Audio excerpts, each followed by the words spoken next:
beau-père trompe ma mère, alors on se venge.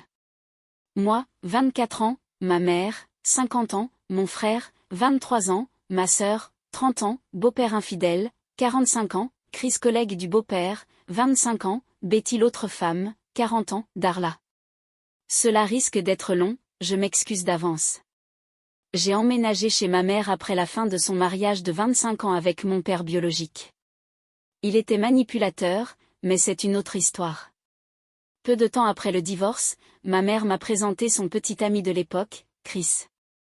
Maintenant, ma mère travaillait comme agent correctionnel dans la prison du comté. Son petit ami était un ancien détenu, là pour conduite en état d'ivresse.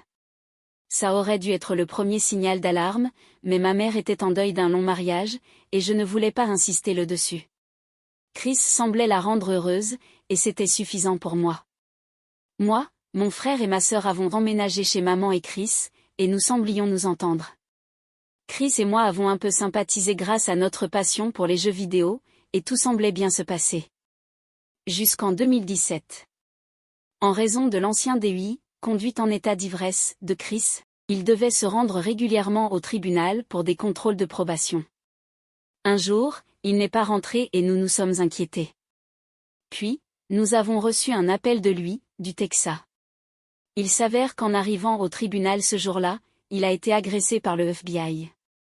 Sa famille du Texas était impliquée dans plusieurs crimes liés à des gangs et à la drogue, et en raison d'une situation où il se trouvait dans une voiture lors d'une remise de drogue, il était impliqué également. Il a accepté de témoigner contre des membres de sa famille en échange d'une peine réduite et a été autorisé à sortir de prison avant le procès. Ma mère était bouleversée. Au fil de nombreux appels pendant 1 an, ils ont élaboré leur projet de mariage pour son retour. Son patron du Dairy Queen où il travaillait lui a également permis de revenir à son poste de directeur de magasin.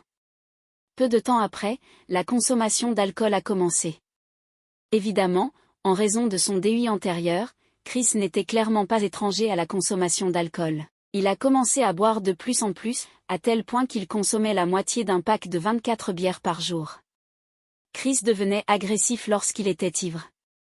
Il déclenchait régulièrement des disputes lorsqu'il était saoul, et bien qu'elles ne soient jamais devenues physiques, il n'était pas vraiment aimable dans ses paroles.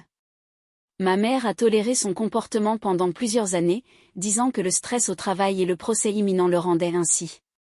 Finalement, après plusieurs années, ma mère en a eu assez. Chris est rentré chez lui extrêmement ivre un soir et ma mère l'a confronté.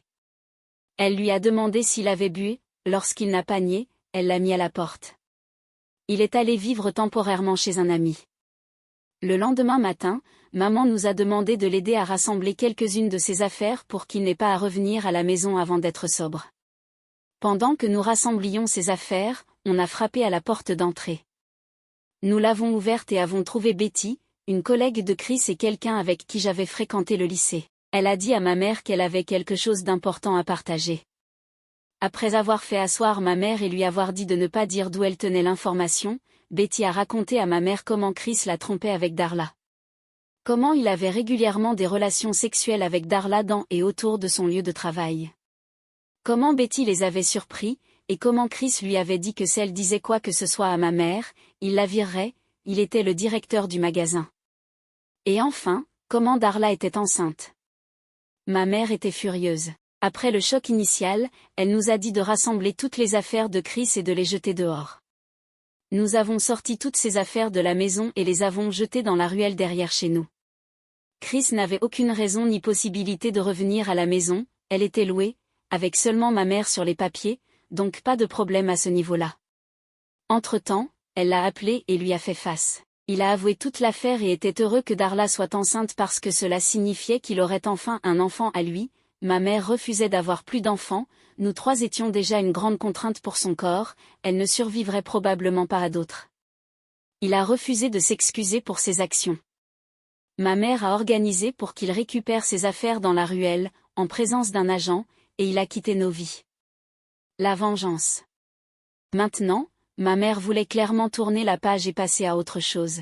Elle était déjà très émue par toute cette épreuve et ne voulait rien de plus de lui. Mais ma sœur, mon frère et moi avions d'autres idées. Tout d'abord, nous avons appelé son lieu de travail. DQ fonctionne comme une franchise indépendante, et le propriétaire de cette succursale possédait plusieurs branches dans la région. Il était aussi un bon ami. Nous l'avons informé des actes sexuels commis sur les lieux, et il a entrepris les démarches pour expulser Chris de son poste et lui interdire toutes les succursales de la région.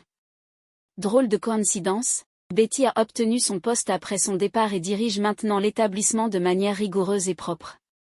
Chris n'avait plus de travail ni de lieu où vivre, alors il est allé vivre avec Darla dans une ville à environ 1 heure d'ici. Nous avons découvert qu'il avait commencé à travailler dans un autre DQ de cette ville, et avons informé le propriétaire de cet endroit de la situation. Cela a pris beaucoup plus de temps, car il n'y avait pas d'actes indécents en cours là-bas, mais finalement, il a également perdu ce travail. Peu de temps après, Chris a commencé à conduire autour de notre quartier, apparemment à épier ma mère et notre famille, probablement à cause de la perte de son emploi. Maintenant, en raison de toute la situation au Texas, il n'a jamais eu sa mise à l'épreuve levée pour son DUI et n'avait donc toujours pas de permis. Il n'avait jamais eu à conduire quand il vivait avec nous, car son travail était local et nous pouvions le conduire au besoin.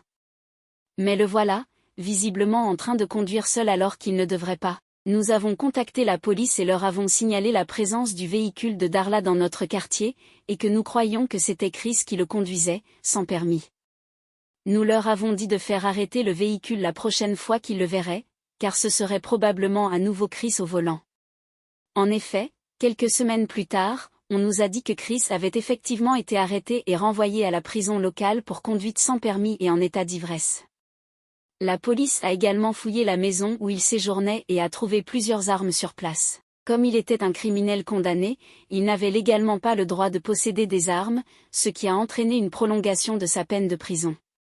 Au moment où sa peine de prison a pris fin, c'était juste à temps pour qu'il soit renvoyé en détention au Texas pour le procès.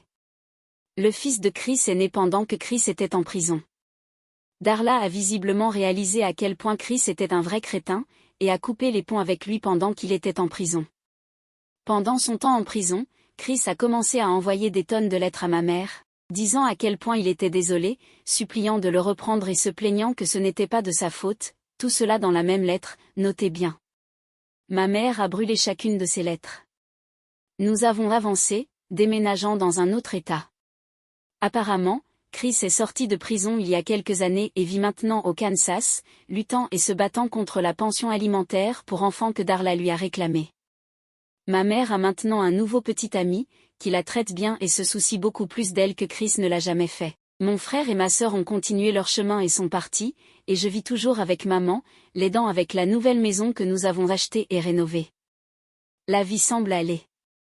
J'ai été rappelée à ça lors d'une conversation avec un collègue sur les tricheurs, et j'ai pensé le partager ici pour que d'autres en profitent.